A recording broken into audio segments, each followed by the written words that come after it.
कभी सोचा है कि मृत्यु के बाद असल में होता क्या है? गरुड़ पुराण की माने तो ये एक सफर है, एक यात्रा जिसकी मंजिल यमलोक के 4 दरवाजों में से कोई एक है। तो आज चलिए गरुड़ और भगवान विष्णु के बीच हुए उस संवाद को समझते हैं जिसने इन रहस्यमयी द्वारों का राज हमेशा के लिए खोल दिया। देखिए, हमारी सारी खोज की शुरुआत होती है इसी एक सवाल से, जो खुद गरुड़ ने भगवान विष्णु से पूछा था। और ये सिर्फ एक सवाल नहीं है, बल्कि ये वो चाबी है जो मृत्यु के बाद की दुनिया की पूरी व्यवस्था का ताला खोलती है। तो आज हम क्या क्या जानने वाले हैं?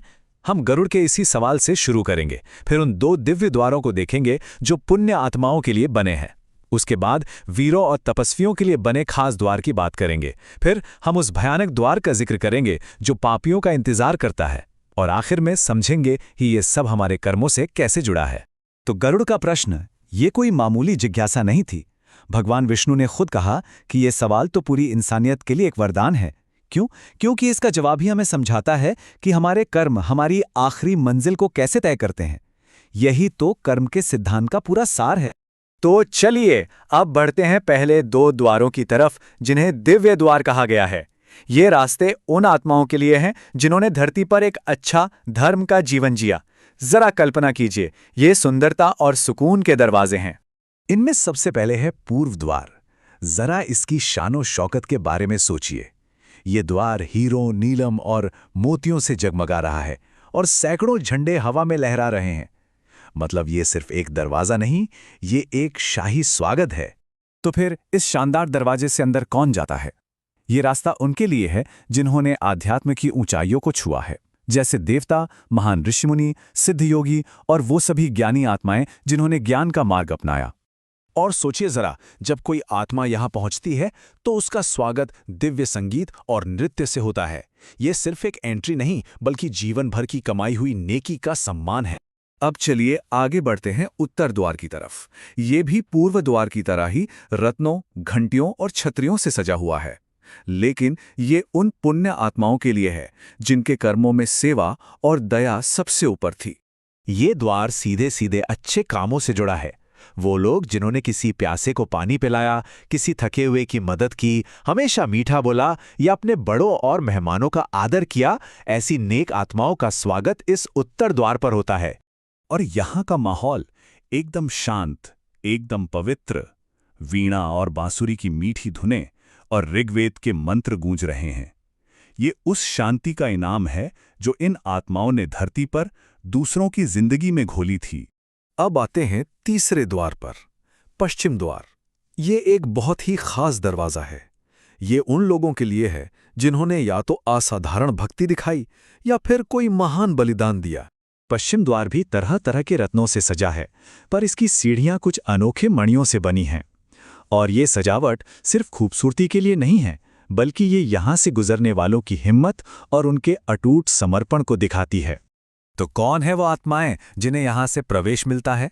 यहाँ उन आत्माओं का सम्मान होता है जिन्होंने खुद को पूरी तरह समर्पित कर दिया, जैसे भगवान शिव के भक्त, कठोर तपस्या करने वाले तपस्वी और सबसे बढ़कर वो वीर जिन्होंने धर्म या दूसरों की रक्षा के लिए अपनी जान दे दी।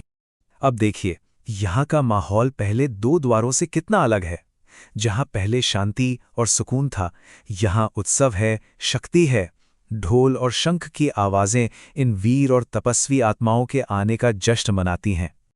और अब हमें एक बिल्कुल अलग दिशा में मुड़ना होगा। अभी तक हमने रोशनी और पुण्य की बात की, लेकिन अब हम उस द्वार की बात करेंगे जो दक्षिण में है, जिसे सभी द्वारों में सबसे भयानक और दर्दनाक बताया गया है। यहाँ कोई लाग लपेट नहीं, कोई खूबसूरती नहीं। गरुड़ पुराण में साफ लिखा है, ये वो दरवाजा है जहां से पापी आत्माएं अंदर जाती हैं। ये एक ऐसी जगह है जिसके बारे में सोचने भर से ही डर लगता है। जहां बाकी द्वारों पर रोशनी और संगीत था, यहां है घना अंधेरा और कोहराम। यहां का माहौल डर और तकलीफ से भरा है, जहां से लगातार रोने चीखने की आवाजें आती रहती हैं। और ये दरवाजा खाली नहीं है, इसकी रखवाली कर रहे हैं भयानक जीव, बिच्छू, सांप, भेड़िए और वज्र जैसे मुंह वाले कीड़े। और बात यहीं खत्म नहीं होती, इन सब के मुंह से आग की लपटें निकल रही हैं, जो इस मंजर को और भी खौफनाक बना देती हैं।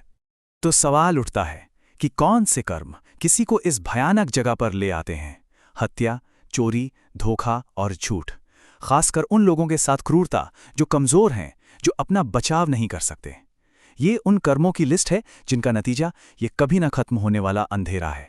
तो इन 4 द्वारों को समझने के बाद अब हम आते हैं सबसे जरूरी हिस्से पर, कर्म और उसके परिणाम। ये वो जगह है जहां सारी बातें जुड़कर हमें आखिरी सच दिखाती हैं। तो देखिए सब कुछ कितना साफ है, चाहे वो रत्नों से जड़ा दरवाजा हो या अंधेरे से भरा, चाहे वहां दिव्य संगीत बज रहा हो या दर्द भरी चीखें। हर दरवाजा, हर माहौल और हर नतीजा सीधे सीधे हमारे किए हुए कर्मों से जुड़ा है।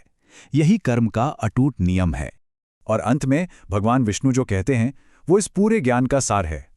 स्वर्ग या नरक कोई बाहरी जगह नहीं, वो तो हमारी अपनी सोच और हमारे कर्मों का ही नतीजा है।